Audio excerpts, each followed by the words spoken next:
Vous vous êtes peut-être déjà demandé ce que signifiait la célèbre page Erreur 404 ou page non trouvée.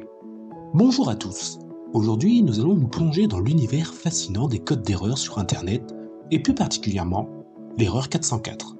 Pour pouvoir comprendre d'où vient cette célèbre dénomination, il va falloir rester avec nous puisque nous allons vous apporter une explication.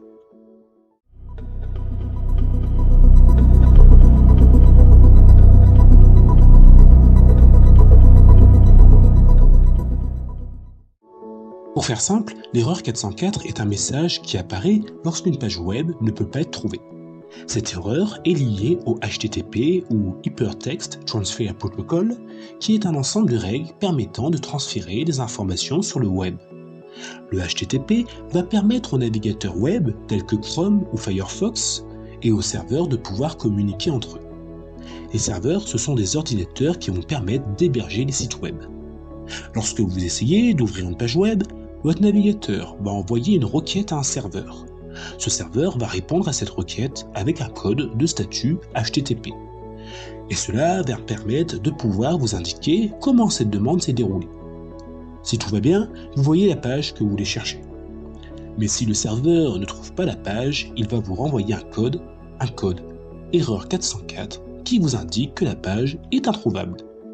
En d'autres termes, le code 404 va signifier que le serveur a bien reçu la demande, mais qu'il n'a pas pu trouver la page demandée.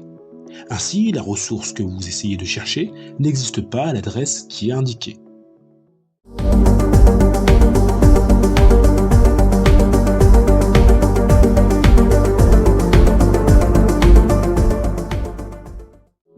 Essayons de comprendre les origines du code 404. Pour cela, il faut revenir au début du web. Le web, avec le World Wide Web, WW tel que vous connaissez, a été inventé par Tim Berners-Lee au CERN. Le CERN qui est l'Organisation européenne pour la recherche nucléaire. Et ça a eu lieu au début des années 90. À cette époque, les développeurs ont créé une série de codes HTTP permettant de diagnostiquer les problèmes de connexion et de navigation. Un petit peu comme les médecins quand ils essayent de comprendre et de chercher quelle maladie vous avez. Le code 404 est l'un des codes qui va être utilisé pour signaler qu'une page est manquante. Mais alors, pourquoi le code 404 ? Il y aurait une théorie populaire qui raconte que ce code viendrait du bureau numéroté 404 au CERN, où Tim Berners-Lee et son équipe travaillaient. Or, cependant, cette histoire, c'est plutôt une légende urbaine. En réalité, les numéros des codes HTTP suivent une logique de classification. Et là, c'est un petit peu moins fun comme histoire. Les codes commençant par 4 vont indiquer des erreurs du client, comme une page non trouvée, tandis que les codes commençant par 5 vont indiquer des erreurs du serveur.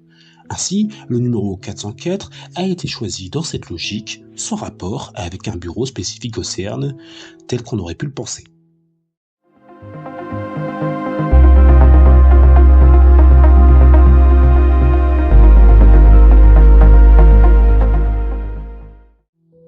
L'erreur 404 va se produire généralement dans plusieurs situations. La première situation est la situation de l'adresse qui est incorrecte. Et celle-là, c'est la situation typique. Elle arrive à cause d'une faute de frappe ou d'une mauvaise copie de l'URL. On a aussi la cause de la page qui a été supprimée. En effet, si une page a été déplacée ou supprimée, sans redirection, vous verrez apparaître à votre écran le message « Erreur 404 ». Enfin, on peut avoir d'autres causes, comme par exemple celle du lien cassé. C'est-à-dire que les liens qui vont mener à des pages supprimées ou déplacées n'ont pas subi de mise à jour, et cela va provoquer une erreur 404.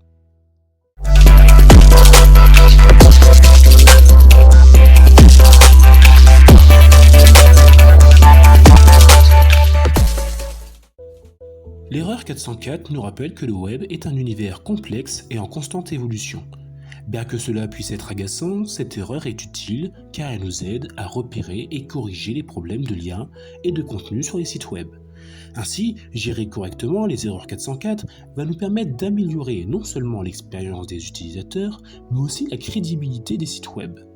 Les administrateurs de sites peuvent utiliser ces erreurs pour améliorer la navigation, mettre en place des redirections appropriées et pouvoir s'assurer que le contenu reste accessible au public. En comprenant mieux l'origine et le fonctionnement des erreurs 404, nous pouvons donc tous aider à rendre la navigation sur le web plus fluide et agréable. Et donc, c'est un petit pas vers Internet plus intuitif et accueillant. J'espère que vous avez aimé la vidéo. On se retrouve prochainement pour une prochaine vidéo sur la chaîne. À bientôt.